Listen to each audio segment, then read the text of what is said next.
কাছাৰত প্ৰধানমন্ত্ৰী আৱাস যোজনাৰ ধন জালিয়াতিৰ অভিযোগ বৰখলা থানাত ৩ জন লোকৰ বিৰুদ্ধে গোচৰ বৰখলা উজান গাঁৱত এই অভিযোগ মৌচুমা খানম বৰভূঞা নামৰ এগৰাকী গৃহিণীয়ে বৰখলা থানাত ৩ জন লোকৰ বিৰুদ্ধে এজাহাৰ দাখিল কৰে এই গোচৰৰ অভিযুক্ত কেইজন হ'ল চেশ্ৰী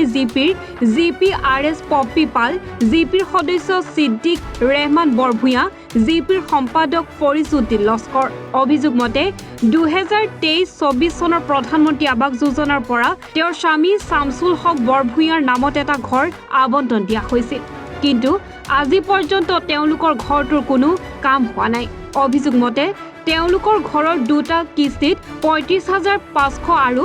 ৪৮,৭৫০ টকা দিয়া হৈছে যদিও অভিযুক্ত তিনিজনে ঘৰৰ কিস্তি পঞ্জীয়নৰ নিৰ্ধাৰিত সময়ত বেংক একাউণ্টত জমা নকৰি প্ৰবঞ্চনা কৰে খবৰ লোৱাত ঘৰ নিৰ্মাণৰ ধন অহা নাই বুলি জনাই পিছলৈ পুনৰ সোধাত তেওঁলোকে আৱাস যোজনাৰ ঘৰটো পাবলৈ বৃহৎ পৰিমাণৰ ধন দাবী কৰে আমার নাম হইল মাসুমা খানম বরভাইয়া বর্তমানে আমি বরগলা থানাত আইছি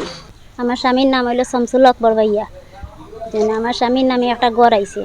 কিন্তু ঘরের দুইটা কিস্তি ঢুকি আসছে আমি এখন পর্যন্ত জানি না আমি মেম্বারের কাছে অনেকবার গেছি কিন্তু মেম্বারে আমার কোনো বার্তা দিছে না কইছে কালে পরে আমার লিস্ট এরপরে কইছে আমারে ঢুকাইয়ে দিলেইব কিন্তু একটা অ্যামাউন্ট কইছিল আমি এই অ্যামাউন্টটা দিতাম পারতাম না কারণ আমি আমার কাছে অতটা অ্যামাউন্ট নাই এর কারণে আমার একটা অন্যরে ঢুকাইয়া দিলাইছে মানে কারা দিছেন একটা তো আমি জানি না দুইটা কিস্তি ঢুকিয়ে আসছে এখন পর্যন্ত আমি জানি না এখন চেক করিয়া দেখা যায় দুইটা কিস্তি ঢুকিয়ে কাজ চলে কিন্তু আমি তো কইতে পারি না উজান গ্রাম পড়ছি মেম্বারের লগে আমার একটা ঝগড়া আসলো রিলিফ লইয়া কিন্তু এরপরে মেম্বারে কইছেন আমারে শিখাইয়া ছাড়বা তাই নিয়েও একটা ঘর লইয়া এখন শিখাইয়া ছাড়বা Pappi Pal GRS Siddiqur Rahman group member Izuddin Laskar হইলা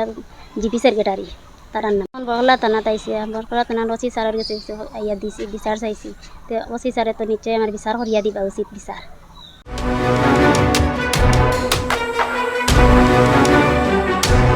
ব্যুরো রিপোর্ট এনি ভাৰত 24